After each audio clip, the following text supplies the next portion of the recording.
Hi friends, എല്ലാവർക്കും നമസ്കാരം. കഴിഞ്ഞ ദിവസം നമ്മൾ ബംഗ്ലാദേശിന് നല്ല ശക്തമായിട്ടുള്ളൊരു പ്രഹരം നൽകിയിട്ടുണ്ട്.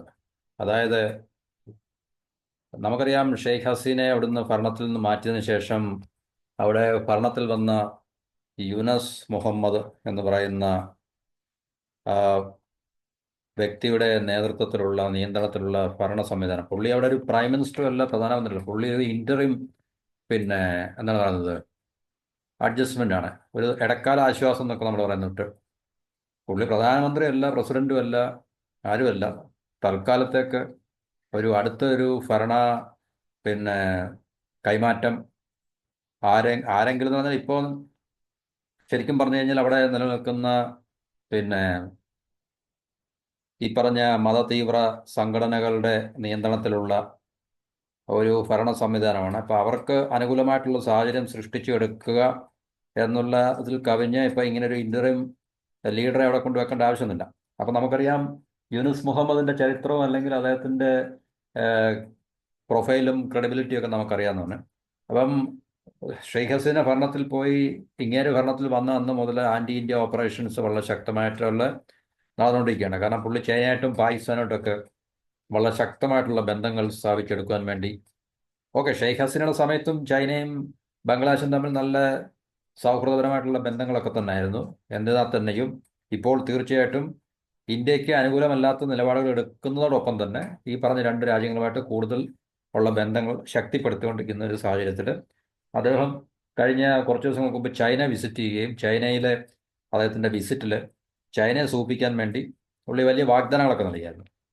അത് ഇന്ത്യയിൽ വലിയ പ്രശ്നങ്ങളൊക്കെ ഉണ്ടാക്കി വെച്ചായിരുന്നു. അതായത് പിന്നെ നമ്മുടെ ഈ ഇന്ത്യയിലെ നോർത്ത് ഈസ്റ്റ് സംസ്ഥാനങ്ങളുമായിട്ട് നമ്മളെ ബന്ധിപ്പിക്കുന്ന ഒരേ ഒരു സ്ഥലമാണ് ഈ ബംഗ്ലാദേശിലെ സിൽഗുരി ഡിസ്ട്രിക്റ്റിലുള്ള ചിക്കൻ സ്നെക്ക് ഏരിയ എന്ന് പറഞ്ഞല്ലോ. അപ്പം അത് നമ്മളുടെ നോർത്ത് ഈസ്റ്റും നമ്മളുമായിട്ടുള്ള ആ ബന്ധത്തിൻ്റെ ഒരേ ഒരു, പിന്നെ കണക്ടിവിറ്റി പോയിന്റാണ് ശരിക്കും പറഞ്ഞു കഴിഞ്ഞാൽ. അപ്പോൾ അത് നമുക്ക് നഷ്ടപ്പെട്ടു കഴിഞ്ഞാൽ നമ്മുടെ രാജ്യത്തിൻ്റെ ഈ പറഞ്ഞ നോർത്ത് ഈസ്റ്റുമായിട്ടുള്ള കണക്ഷൻ നമുക്ക് വിച്ഛേദിക്കപ്പെടുകയും നമുക്ക് വളരെ അധികം പിന്നെ ഭീഷണികളും അല്ലെങ്കിൽ തന്ത്രപ്രധാനമായിട്ടുള്ള നഷ്ടങ്ങളൊക്കെ ഉണ്ടാകുന്നത്. അപ്പോൾ ഇദ്ദേഹം അവിടെ ചെന്നിട്ട് ചൈനയെ സൂചിപ്പിക്കാൻ വേണ്ടി പറഞ്ഞു. കാരണം ഇന്ത്യയിലെ ഈ പറഞ്ഞ നമ്മളുടെ നോർത്ത് ഈസ്റ്റിലെ സംസ്ഥാനങ്ങളെ അറിയപ്പെടുന്നത് സെവൻ സിസ്റ്റേഴ്സ് എന്നാണ് അറിയപ്പെടുന്നത്. അപ്പോൾ ഈ സെവൻ സിസ്റ്റേഴ്സ് ലാൻഡ് ലോക്ക്ഡ് ആണ്. ലാൻഡ് ലോക്ക്ഡ് ആയതുകൊണ്ട് തീർച്ചയായിട്ടും ഈ പറഞ്ഞ സംസ്ഥാനങ്ങൾ, സോറി, ഈ പറഞ്ഞ സ്ഥലങ്ങൾക്കൊന്നും തന്നെ ഈ കടലുമായിട്ട് യാതൊരു ബന്ധമില്ല. അതുകൊണ്ട് ബംഗ്ലാദേശാണ് ഏറ്റവും ഫേവറേറ്റ് ആയിട്ടുള്ള സ്ഥലം. അതുകൊണ്ട് പിന്നെ ചൈനയും ചൈനയ്ക്ക് കൂടുതൽ ഗുണകരമായിട്ടുള്ള രീതിയിൽ ഉള്ളൊരു രാജ്യം അല്ലെങ്കിൽ ഒരു സ്ഥലം ബംഗ്ലാദേശാണ് എന്നൊക്കെ രീതിയിലാണ് പുള്ളി അവിടെ പോയിട്ട് വലിയ ചൈനയെ സൂചിപ്പിക്കാൻ വേണ്ടി വളരെ വാഗ്ദാനങ്ങൾ നൽകുകയും അതുപോലെ തന്നെ ഈ പറഞ്ഞ ബംഗ്ലാദേശിലെ ഈ പറഞ്ഞ ഏരിയയായിട്ട് ബന്ധപ്പെട്ട സ്ഥലത്ത് ചൈനയുടെ എയർബേസ് ഉണ്ടാക്കുവാനൊക്കെ ഇദ്ദേഹം സമ്മതിക്കുകയൊക്കെ ചെയ്തു, അല്ലെങ്കിൽ അതിനൊരു പദ്ധതി ആവിഷ്കരിക്കുകയൊക്കെ ചെയ്തു. അപ്പോൾ അത് ഇന്ത്യയിൽ വളരെ പ്രശ്നങ്ങൾ ഉണ്ടാക്കുകയും, കാരണം ഇന്ത്യക്ക് അത് ഏറ്റവും കൂടുതൽ, കാരണം ഇപ്പോൾ നിലനിൽക്കുന്ന തലവേദനയ്ക്ക് മുകളിൽ മറ്റു തലവേദനകൾ ഉണ്ടാക്കി വെക്കുന്ന ഒരു പ്രശ്നമായതുകൊണ്ട് ഇന്ത്യ അതിനെ വളരെ കാര്യമായിട്ട് പരിഗണിക്കുകയും ചെയ്തു. ആ പരിഗണിച്ചതിൻ്റെ അടിസ്ഥാനത്തിലാണ് നമ്മൾ തിരിച്ച് നല്ല ശക്തമായിട്ടുള്ളൊരു പണി അങ്ങോട്ട് കൊടുത്തത്. അപ്പോൾ ഈ ചിക്കൻ നെക്ക് ഏരിയ എന്ന് പറഞ്ഞാൽ ഇന്ത്യയെ സംബന്ധിച്ച് വളരെ പ്രധാനപ്പെട്ടൊരു, പിന്നെ സ്ട്രെച്ച് ഓഫ് ലാൻഡാണ് വെസ്റ്റ് ബംഗാളിലുള്ളത്. അപ്പം നമ്മുടെ ഈ 7-8 സംസ്ഥാനങ്ങളുമായിട്ടുള്ള ഒരേ ഒരു ലാൻഡ് ലിങ്ക് ആണ് ശരിക്കും പറഞ്ഞിരുന്നത് പറഞ്ഞു കഴിഞ്ഞാൽ. അപ്പം ഇത് ഏകദേശം 22 കിലോമീറ്റർ വിസ്താരമുള്ള ഒരു സ്ഥലമാണത്. അപ്പം ഇന്ത്യയെ സംബന്ധിച്ച് നമ്മളുടെ അരുണാചൽ പ്രദേശ്, ആസാം, മണിപ്പൂർ, മേഘാലയ, മിസോറാം, നാഗാലാൻഡ്, സിക്കിം, ത്രിപുര എന്ന് പറയുന്ന ഈ സ്ഥലങ്ങളുമായിട്ട് ഇന്ത്യയുടെ മറ്റു ഭാഗങ്ങളെ ബന്ധിപ്പിക്കുന്ന ഒരേ ഒരു ഈ കോറിഡോറാണ് ശരിക്കും പറഞ്ഞാൽ ഈ പറഞ്ഞ ചിക്കൻ നെക്ക് ഏരിയ എന്ന് പറഞ്ഞാൽ. അപ്പം ഇവിടെ ചൈനയുടെ ഭീഷണി നന്നായിട്ട് നിലനിൽക്കുന്നുണ്ട്. കാരണം ബംഗ്ലാദേശുമായിട്ടുള്ള കൂടുതൽ അവരുടെ അടുപ്പമൊക്കെ നമുക്ക് ഈ ഒരു ഏരിയ വളരെ വൾണറബിൾ ആക്കി മാറ്റിയിട്ടുണ്ട്. അപ്പം അതിൻ്റെ അടിസ്ഥാനത്തിലാണ് പിന്നെ ഈ മുഹമ്മദ് യൂനസ്, അല്ലെങ്കിൽ യൂനസ് മുഹമ്മദ് എന്ന് പറയുന്ന പിന്നെ ഇന്ററിം ചീഫ് അഡ്വൈസർ, പുള്ളി പ്രധാനമന്ത്രി അല്ല, പ്രസിഡന്റ് അല്ല, ബംഗ്ലാദേശിന്റെ ഇന്ററിം ചീഫ് അഡ്വൈസറാണ്. നമ്മൾ ഇതുവരെ ലോകത്തിൽ അങ്ങനൊരു ഒരു രാജ്യത്തും അങ്ങനൊരു പ്രസിഡന്റ് ഇല്ലാതോ പ്രധാനമന്ത്രി ഇല്ലാതോ, പ്രൈം മിനിസ്റ്റേഴ്സ് വളരെ കുറവായിരിക്കും പല രാജ്യങ്ങളിലും, പ്രസിഡന്റൊക്കെ മിക്കവാറും എല്ലായിടത്തും കാണാം, അല്ലെങ്കിൽ ആർമി ചീഫ് ആയിരിക്കും ചിലപ്പോൾ അവരുടെ ഏതെങ്കിലും രാജ്യത്ത് പട്ടാള അട്ടിമറിയിൽ കൂടെ ഭരണത്തിൽ വരുന്ന രാജ്യങ്ങളിൽ അവരുടെ പിന്നെ എന്താണ് ഭരണ നേതാവെന്ന് പറയുന്നത് പൊളിറ്റിക്കൽ ലീഡർ. അപ്പം ഇത് ആദ്യമായിട്ടാണ് ഇന്ററിം ചീഫ് അഡ്വൈസർ. ബംഗ്ലാദേശിന് പ്രസിഡന്റും ഇല്ല, പ്രധാനമന്ത്രി ഇല്ലാരില്ല, ഇന്ററിം ചീഫ് അഡ്വൈസറാണ് അത്. അപ്പോൾ പുള്ളി പറഞ്ഞ ഈ പറഞ്ഞ 7-8 സംസ്ഥാനങ്ങൾ ലാൻഡ് ലോക്ക്ഡ് ആണ്. അപ്പോൾ അതുകൊണ്ട് ഈ പറഞ്ഞ ഈ ബംഗ്ലാദേശ് ആണ് ഈ പറഞ്ഞ സംസ്ഥാനങ്ങൾ, ഈ സ്ഥലങ്ങളുടെ ഗാർഡിയൻ ഓഫ് ഓഷ്യൻ ആക്സസ് എന്ന് വെച്ചാൽ ഈ പറഞ്ഞ സംസ്ഥാനങ്ങൾക്ക് അല്ലെങ്കിൽ സ്ഥലങ്ങൾക്ക് കടലിലേക്ക് ആക്സസ് ഉണ്ടാണെങ്കിൽ ബംഗ്ലാദേശിൽ കൂടെ മാത്രമേ പറ്റത്തുള്ളൂ. എന്നുവെച്ചാൽ ബംഗ്ലാദേശ് ഇല്ലാതെ അവർക്ക് ജീവിക്കാൻ പറ്റത്തില്ല എന്നുള്ളതാണ് പുള്ളി ചൈനയിൽ പോയിട്ട് ഗീർവാൺ അടിച്ചത്. അപ്പോൾ അത് ഇന്ത്യയിൽ പല തരത്തിലുള്ള പിന്നെ എന്താണ് പറയുന്നത് അതിനുള്ള എതിർപ്പുകൾ പ്രകടിപ്പിക്കുകയൊക്കെ ചെയ്തിട്ടുണ്ട്. അപ്പോൾ അതിൻ്റെ അടിസ്ഥാനത്തിൽ അതിനുശേഷമാണ് ഇന്ത്യ പെട്ടെന്ന് തന്നെ ഇന്ത്യൻ മണ്ണിൽ ബംഗ്ലാദേശിന് അപ്രതീക്ഷിതമായിട്ടുള്ള പ്രഹരം കേന്ദ്ര സർക്കാർ നടത്തിയിട്ടുണ്ട്. അതായത് അതെന്താണെന്ന് ചോദിച്ചു കഴിഞ്ഞാൽ ഇന്ത്യയിലൂടെ മറ്റ് രാജ്യങ്ങളിലേക്കുള്ള, പ്രത്യേകിച്ച് നമ്മുടെ അയൽ രാജ്യമായിട്ടുള്ള നേപ്പാൾ, ഭൂട്ടാൻ, മ്യാൻമാർ ഈ പറഞ്ഞ രാജ്യങ്ങളിലേക്കുള്ള ബംഗ്ലാദേശിൻ്റെ കയറ്റുമതി ഈ ഇന്ത്യയിൽ കൂടെയാണ് അത് അവർ നടത്തിക്കൊണ്ടിരുന്നത്. അപ്പോൾ അത് 2020 നമ്മൾ ഇന്ത്യയും ബംഗ്ലാദേശും തമ്മിലുള്ള ഒരു കരാറിൻ്റെ അടിസ്ഥാനത്തിൽ നമ്മൾ ബംഗ്ലാദേശിന് കൊടുത്തൊരു ഫെസിലിറ്റിയാണ്. എന്നുവെച്ചാൽ അവരുടെ ഈ ഭൂട്ടാൻ, നേപ്പാൾ, മ്യാൻമാർ അവർക്ക് നേരിട്ട് അവർക്ക് ആക്സസ് പറ്റാത്തത് കൊണ്ട് ഇന്ത്യ വഴി അവരുടെ ട്രേഡിനെ നമ്മൾ അനുവദിച്ചു കൊടുത്തതാണ് ശരിക്കും പറയാം. അപ്പോൾ ഇന്ത്യ വഴി എന്ന് പറഞ്ഞു കഴിഞ്ഞാൽ നമ്മൾ ഇന്ത്യയിലെ പിന്നെ എയർപോർട്ട് വഴി, ഡൽഹിയിലുള്ള എയർപോർട്ട് വഴി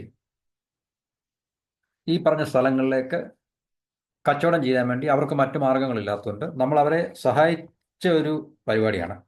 അപ്പം ബംഗ്ലാദേശിൻ്റെ ഏറ്റവും കൂടുതൽ ടെക്സ്റ്റൈൽസ്, അവരുടെ ഒരു എക്കോണമിയുടെ ബാക്ക് ബോൺ ആയിട്ടുള്ള ടെക്സ്റ്റൈൽസ് അതുപോലുള്ള കാര്യങ്ങളൊക്കെ തന്നെ ഈ ഭൂട്ടാൻ, മ്യാൻമാർ, നേപ്പാൾ ഈ പറഞ്ഞ രാജ്യങ്ങളിലെ വിപണികളിൽ എത്തുന്നത് ഇന്ത്യ വഴിയാണ് ശരിക്കും പറഞ്ഞാൽ.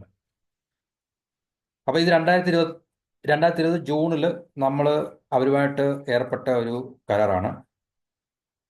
ആ കരാറിൻ്റെ അടിസ്ഥാനത്തിൽ നമ്മൾ അവർക്ക് നൽകിയ ഒരു ഫെസിലിറ്റിയാണ് ഇത് ശരിക്കും പറഞ്ഞു കഴിഞ്ഞാൽ. അപ്പോൾ ഈ മുഹമ്മദ് യൂനുസ് ചൈനയിൽ പോയി അടിച്ച ഗീർവാണത്തിൻ്റെ ഫലമായിട്ട് ബംഗ്ലാദേശ് നഷ്ടപ്പെട്ട വലിയൊരു അവസരം കൂടാണ് ശരിക്കും പറഞ്ഞു തന്നാൽ.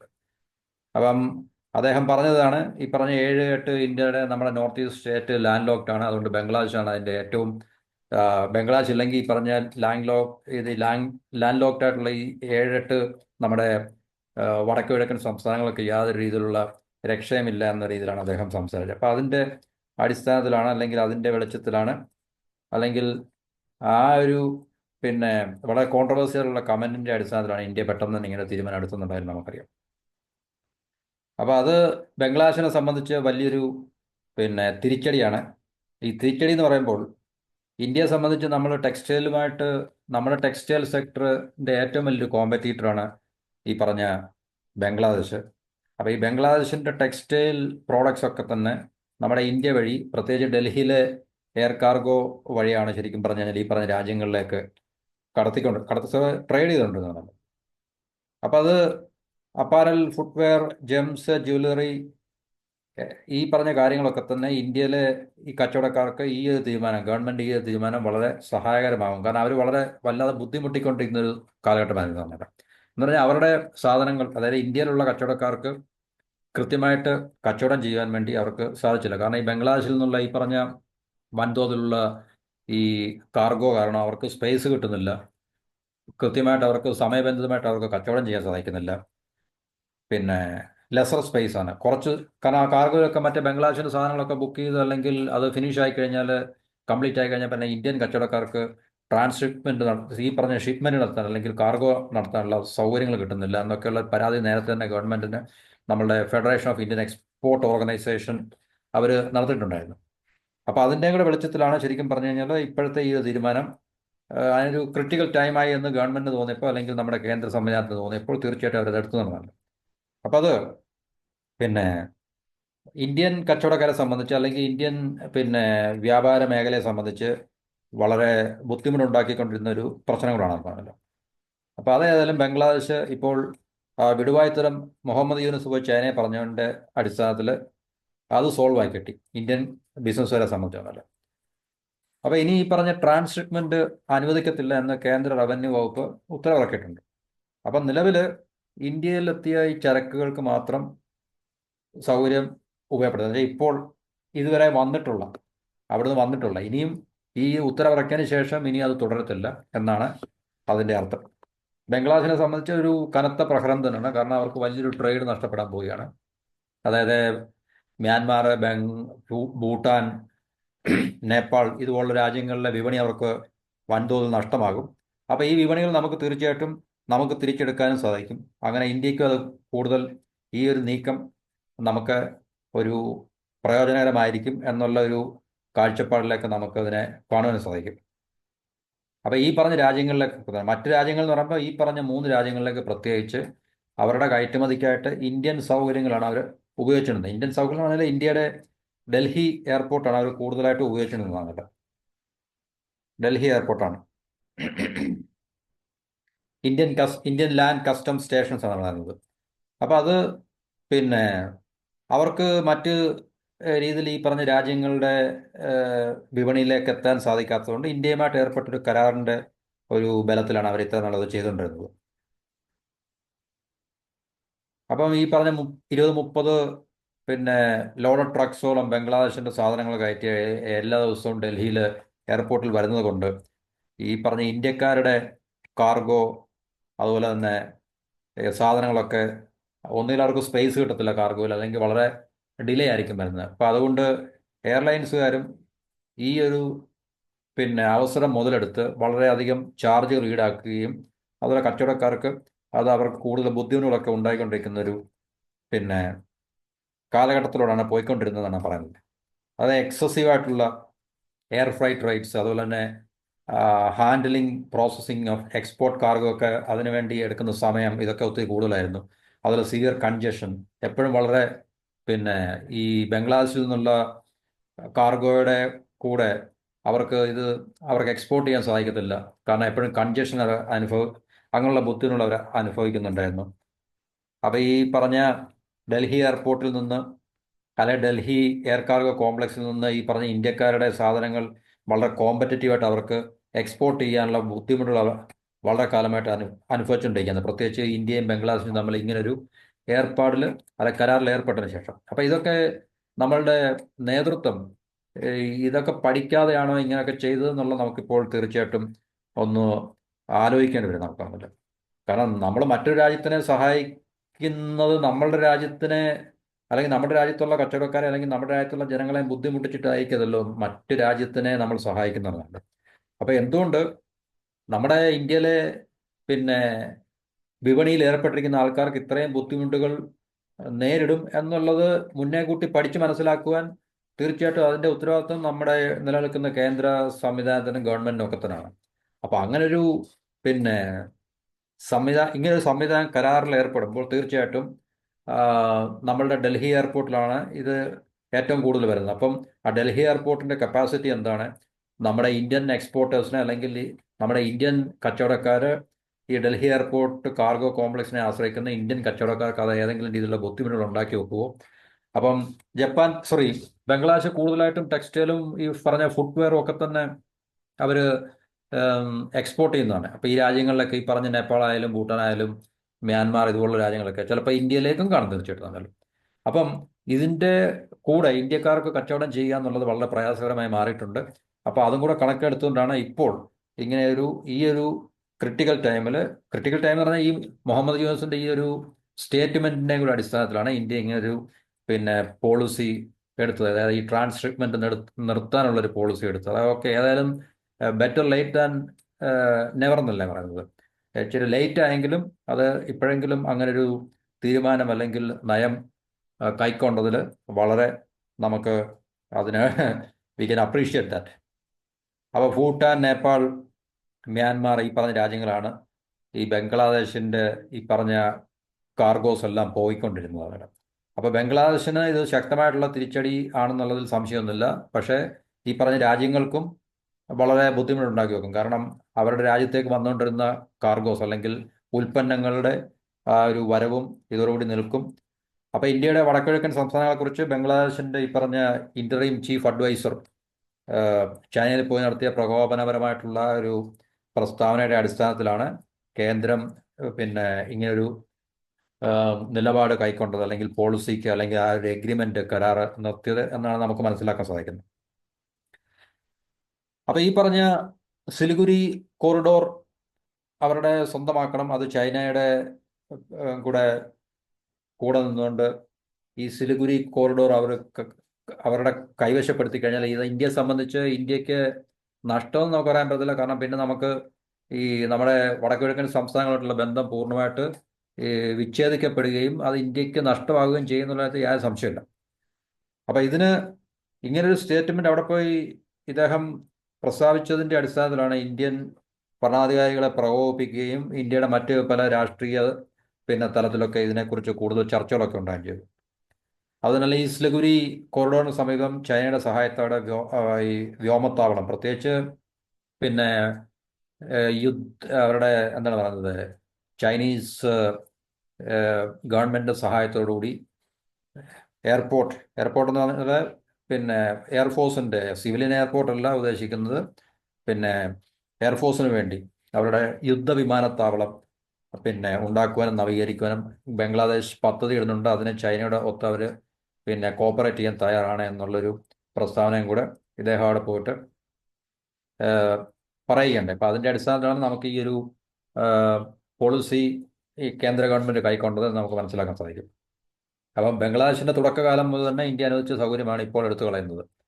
ഗാർമെന്റ് ഉൾപ്പെടെയുള്ള ഉൽപ്പന്നങ്ങളുടെ കയറ്റുമതിക്ക് ഇന്ത്യൻ മണ്ണ് അനുവദിച്ചതിന് പിന്നിൽ നയതന്ത്ര തീരുമാനങ്ങളായിരുന്നു. ഓക്കെ, അത് അവരും നമ്മളും തമ്മിലുള്ള ബന്ധങ്ങൾ കൂടുതൽ സൗഹൃദമാക്കുവാനും ഈ പറഞ്ഞ ചൈന, പാകിസ്ഥാൻ പോലുള്ള രാജ്യങ്ങൾക്ക് ബംഗ്ലാദേശിന്റെ മുകളിൽ കൂടുതൽ സ്വാധീനം ഉണ്ടാകരുത് എന്നുള്ള ആ ഒരു തന്ത്രപരമായിട്ടുള്ള നീക്കത്തിൻ്റെയൊക്കെ അടിസ്ഥാനത്തിലായിരിക്കും നമ്മൾ അങ്ങനെ അവർക്കൊരു ഫേവർ വിട്ടുവീഴ്ച നമ്മൾ ചെയ്ത്.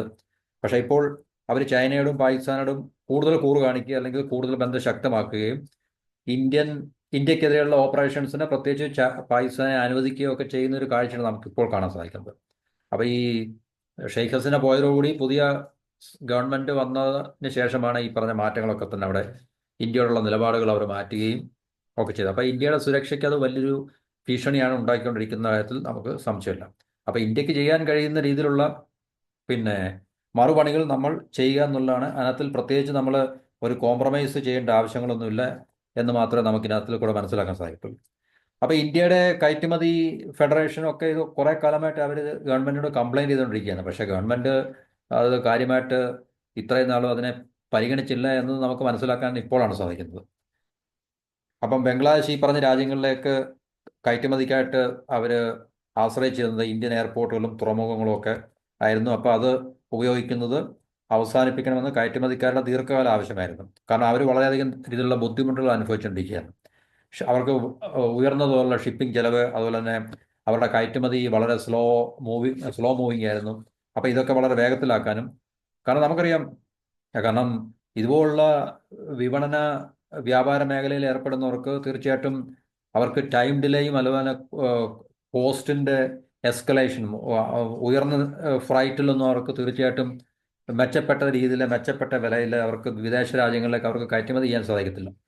അപ്പോൾ ഈ എയർപോർട്ടുകളും തുറമുഖങ്ങളും ഒക്കെ ഈ പറഞ്ഞ അവസരം വല്ലാതെ മുതലെടുത്തുകൊണ്ട് ഈ ഫ്ലൈറ്റ് ചാർജ് കൂട്ടുകയും അതുപോലെ തന്നെ അവരുടെ എക്സ്പോർട്ടിലൊക്കെ ഒത്തിരി ഡിലേ ഒക്കെ വരികയൊക്കെ ചെയ്തു. അപ്പോൾ അത് അവർക്ക് ഭയങ്കര ബുദ്ധിമുട്ടുണ്ടാക്കി വെച്ചായിട്ടുള്ള കംപ്ലൈൻറ്റ് അവർ ഗവൺമെൻറ്റിനോട് പറഞ്ഞിട്ടുണ്ട്.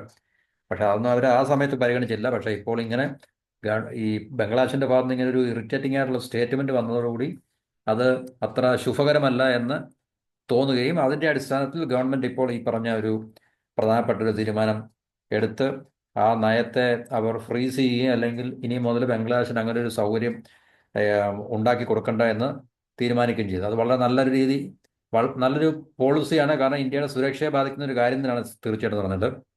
അതുകൊണ്ട് നമ്മൾ പ്രത്യേകിച്ച് അതിനകത്തിൽ കോംപ്രമൈസോ അല്ലെങ്കിൽ ഡിലേ ഒന്നും വരുത്താതെ പെട്ടെന്ന് തന്നെ ഇതുപോലുള്ള മേഖലകളിൽ ഇതുപോലുള്ള കാര്യങ്ങളിൽ ഇതുപോലുള്ള രാജ്യങ്ങൾക്കെതിരെ ശക്തമായിട്ടുള്ള തീരുമാനങ്ങൾ എടുക്കുക എന്നുള്ളത് നമ്മൾ രാജ്യത്തിൻ്റെ സുരക്ഷയെ ഉറപ്പുവരുത്തുന്ന ഒരു കാര്യം കൂടെ ആണ്. അപ്പോൾ എന്തെന്നാലും ഇപ്പോൾ നമ്മൾ തൽക്കാലം നമ്മളുടെ ഒരു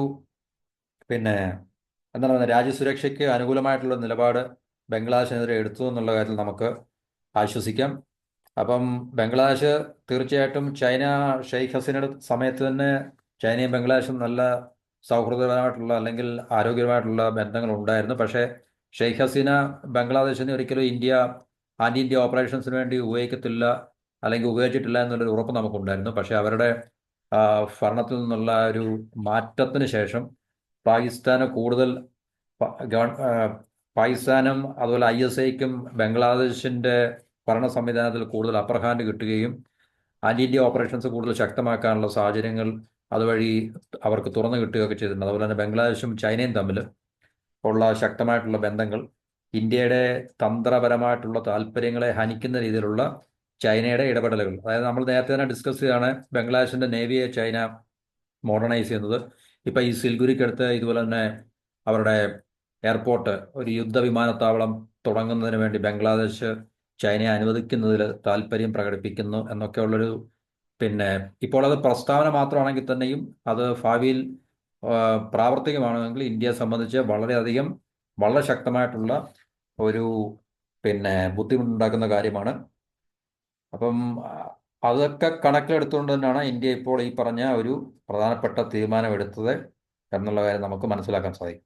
അപ്പം ഇതിനകത്ത് നമുക്ക് പറയാനുള്ളത് ഈ ഏതാണ് സിൽഗുരി കൊറിഡോറിൻ്റെ കാര്യത്തിൽ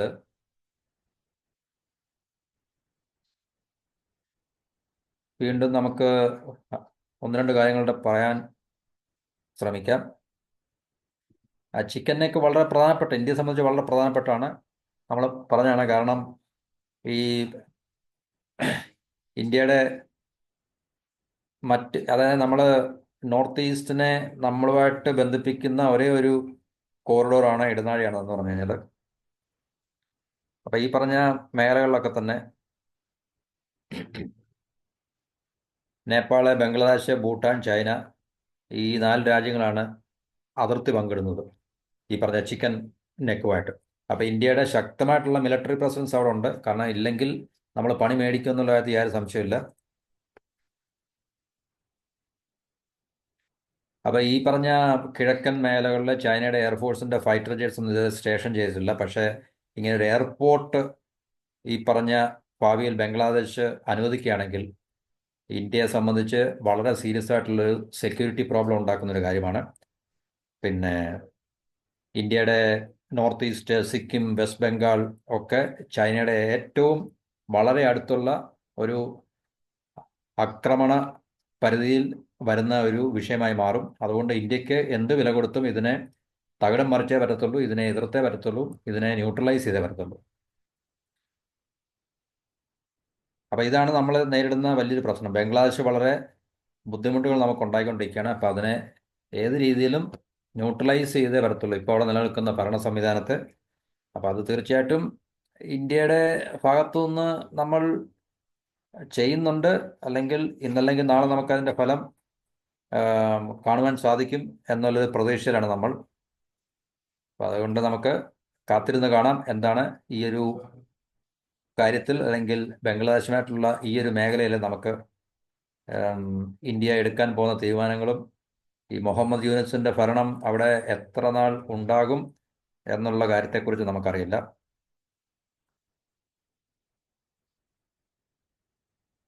അപ്പം ഇന്ത്യ ഈ പറഞ്ഞ ഒരു സിൽഗുരി കോറിഡോറിനെ ആശ്രയിക്കുന്നത്, കാരണം നമുക്കാകെയുള്ളൊരു എന്താണ് പറയുന്നത്, ഒരു മാർഗം എന്ന് പറഞ്ഞാൽ സിൽഗുരി കോറിഡോർ മാത്രമേ ഉള്ളൂ. അപ്പോൾ ബംഗ്ലാദേശോട്ട് 1980-കളിൽ നമ്മളൊരു ഇന്ത്യ ബംഗ്ലാദേശ് ട്രേഡ് എഗ്രിമെൻറ്റ് ഏർപ്പെട്ടിരുന്നു.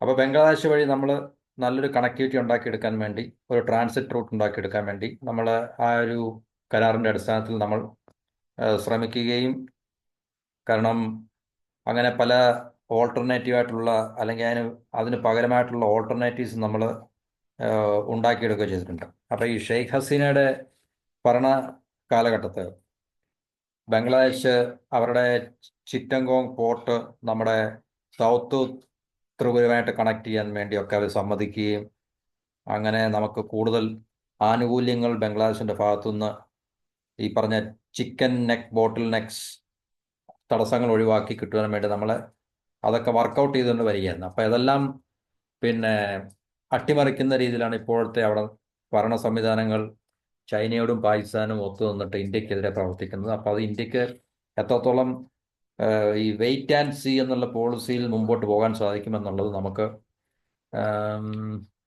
അത്ര ഒരു അനുയോജ്യമായിട്ടുള്ളൊരു കാര്യമല്ല. കാരണം അവിടുത്തെ ഭരണ സംവിധാനത്തെ മാറ്റുക എന്നുള്ളത് ഇന്ത്യയുടെ സുരക്ഷയുടെ ഏറ്റവും വലിയ പ്രശ്നമാണ്. പ്രത്യേകിച്ച് ചൈനയ്ക്കും പാകിസ്ഥാനും അവിടെ അപ്പർ ഹാൻഡ് കിട്ടുക എന്നുള്ളത് ഇന്ത്യയെ സംബന്ധിച്ച് സൂയിസൈഡലാണ് ശരിക്കും പറഞ്ഞാൽ. ബംഗ്ലാദേശിന്റെ മുകളിൽ, അല്ലെങ്കിൽ ബംഗ്ലാദേശ് എന്ന് പറയുന്ന രാജ്യത്തിന്റെ മുകളിൽ ചൈനയ്ക്കും പാകിസ്ഥാനും ഒരു അപ്പർ ഹാൻഡ് കിട്ടുക എന്നുള്ളത് ഇപ്പൊ അവരെ രണ്ടുപേര് ഒരുമിച്ചായാലും, അല്ലെങ്കിൽ പാകിസ്ഥാൻ ഒറ്റയ്ക്കോ ചൈന ഒറ്റയ്ക്കായാലും ഇന്ത്യക്ക് അത് സുരക്ഷയ്ക്ക് വളരെ ഭീഷണി ഉണ്ടാക്കുന്ന ഒരു കാര്യമാണ്. അതുകൊണ്ട് ഇന്ത്യൻ ഭരണാധികാരികൾ അക്കാര്യത്തിൽ വളരെ സൂക്ഷ്മത പാലിക്കുന്നുണ്ട് എന്നുള്ളതാണ് നമുക്ക് മനസ്സിലാക്കാൻ സാധിക്കുന്നതും. അപ്പോൾ തീർച്ചയായിട്ടും ഇങ്ങനെ ഒരു ഭരണ സംവിധാനത്തെ അവിടെ നിലനിർത്തുക എന്നുള്ളത് ഇന്ത്യയുടെ താല്പര്യത്തിന് അനുയോജ്യമല്ല. അത് തീർച്ചയായിട്ടും അതിൽ മാറ്റം ഇന്നല്ലെങ്കിൽ നാളെ ഉണ്ടാകും എന്നുള്ള കാര്യത്തിൽ നമുക്ക് സംശയമൊന്നുമില്ല. കാരണം ഇന്ത്യയുടെ സീക്രട്ട് സർവീസസ് ആയിട്ടുള്ള നമ്മുടെ ഇന്റലിജൻസ് ഓപ്പറേഷൻസ് ഏത് രീതിയിലാണ് ഇപ്പോൾ അതിനെതിരെ പ്രവർത്തിക്കുന്നുള്ള നമുക്ക് ഇപ്പോൾ അറിയത്തില്ല. പക്ഷേ അതിന്റെ ഫലം വരുമ്പോൾ മാത്രമേ നമുക്കറിയത്തുള്ളൂ. അപ്പോൾ തീർച്ചയായിട്ടും ഇന്ത്യയുടെ സുരക്ഷയുടെ അടിസ്ഥാനത്തിൽ അങ്ങനെ ഒരു മാറ്റം ഇന്നല്ലെങ്കിൽ നാളെ ഉണ്ടാകും എന്നുള്ള പ്രതീക്ഷയിൽ നമുക്ക് ഈ സംഭവവികാസങ്ങളെ ഇപ്പോൾ ഇങ്ങനെ മാത്രമേ നമുക്ക് നോക്കിക്കാണാൻ സാധിക്കത്തുള്ളൂ. അപ്പോൾ തൽക്കാലം ബംഗ്ലാദേശിന് കിട്ടാവുന്നതിൽ അല്ലെങ്കിൽ കൊടുക്കാവുന്നതിൽ ഏറ്റവും നല്ലൊരു പ്രഹരമാണ് ഇപ്പോൾ ഇന്ത്യ കൊടുത്തിരിക്കുന്നത്. കാരണം ഇപ്പൊ ഈ ട്രംപ് ചൈനയ്ക്കെതിരെ ടാരിഫ് ഏർപ്പെടുത്തി എന്ന് പറയുന്ന പോലെ തന്നെ നമ്മൾ ബംഗ്ലാദേശിനെതിരെ ടാരിഫ് ഏർപ്പെടുത്താതെ തന്നെ അവരുടെ ഒരു ബ്രീത്തിങ് സ്പേസ് എന്ന് നമുക്ക് പറയാൻ പറ്റും. കാരണം ഈ മൂന്ന് രാജ്യങ്ങളിലേക്ക് പ്രത്യേകിച്ച് ബംഗ്ലാദേശിൽ നിന്ന് പുറപ്പെടുന്ന ട്രേഡിന്റെ നല്ലൊരു ശതമാനം അവർക്ക് നഷ്ടപ്പെടും എന്നുള്ള കാര്യത്തിൽ യാതൊരു സംശയമില്ല. അപ്പം ഇന്ത്യയുമായിട്ട് ഒരു സമവായത്തിൽ എത്തുകയാണെങ്കിൽ മാത്രമേ അവർക്ക് തീർച്ചയായിട്ടും ഇത് തിരിച്ചെടുക്കാനും ഇന്ത്യ അതിന് സമ്മതിക്കത്തുള്ളൂ. കാരണം ഇപ്പോൾ തീർച്ചയായിട്ടും ഇന്ത്യയുടെ ഡിമാൻഡ് എങ്ങനെ ആയിരിക്കുന്നു ചോദിച്ചു കഴിഞ്ഞാൽ, ഇന്ത്യയുടെ താല്പര്യങ്ങൾക്ക് വിരുദ്ധമായിട്ടുള്ള യാതൊരു രീതിയിലുള്ള പ്രവർത്തനങ്ങളും ബംഗ്ലാദേശിന്റെ ഭാഗത്തുനിന്ന് ഉണ്ടാകരുത് എന്ന് ഉറപ്പ് തന്നാൽ മാത്രമേ ഒരുപക്ഷെ ഇന്ത്യ ഇത് എന്താ പറയുന്നത് റീഇൻസ്റ്റേറ്റ് ചെയ്യാൻ ഈ ഒരു എഗ്രിമെന്റ് വീണ്ടും, അല്ലെങ്കിൽ ഈ ഒരു കരാർ, അല്ലെങ്കിൽ ഈ ഒരു ധാരണ വീണ്ടും ബംഗ്ലാദേശുമായിട്ട് പുതുക്കുവാനോ അല്ലെങ്കിൽ സമ്മതിക്കുവാനോ ഇന്ത്യ തയ്യാറാകത്തുള്ളൂ എന്ന കാര്യത്തിൽ നമുക്ക് സംശയമൊന്നുമില്ല. അപ്പോൾ ഇന്ത്യയുടെ കയ്യിൽ നമ്മൾക്ക് അവൈലബിൾ ആയിട്ടുള്ള എന്താ പറയുന്നത് ഈ തുറുപ്പ് ചീട്ടുകൾ എന്താണെന്ന് വെച്ചാൽ അത് ശക്തമായിട്ട് ഉപയോഗിക്കുക എന്നുള്ളതാണ് നമുക്ക് ചെയ്യാൻ കഴിയുന്നത്. അത് ശക്തമായിട്ട് ഉപയോഗിക്കാൻ അതിന് പ്രാപ്തമായിട്ടുള്ള ഒരു ഭരണ സംവിധാനം നമ്മുടെ കേന്ദ്രത്തിൽ ഉണ്ടാകണം. അപ്പോൾ തീർച്ചയായിട്ടും ഇത് നമുക്കിപ്പം വെൽക്കം ചെയ്യാവുന്നൊരു ഇനിഷ്യേറ്റീവാണ്, ഒരു മൂവാണ്. അപ്പോൾ ഇനി ഇതിനെ സംബന്ധിച്ചുള്ള മറ്റുള്ള കാര്യങ്ങൾ നമുക്ക് കാത്തിരുന്ന് കാണാം. അപ്പോൾ ഇത്രയും പറഞ്ഞുകൊണ്ട് ഈ ടോപ്പിക് ഇവിടെ അവസാനിപ്പിക്കുന്നു. നെക്സ്റ്റ് ടോപ്പിക്കുമായിട്ട് അടുത്ത വീഡിയോയിൽ കാണുന്നവരെ എല്ലാവർക്കും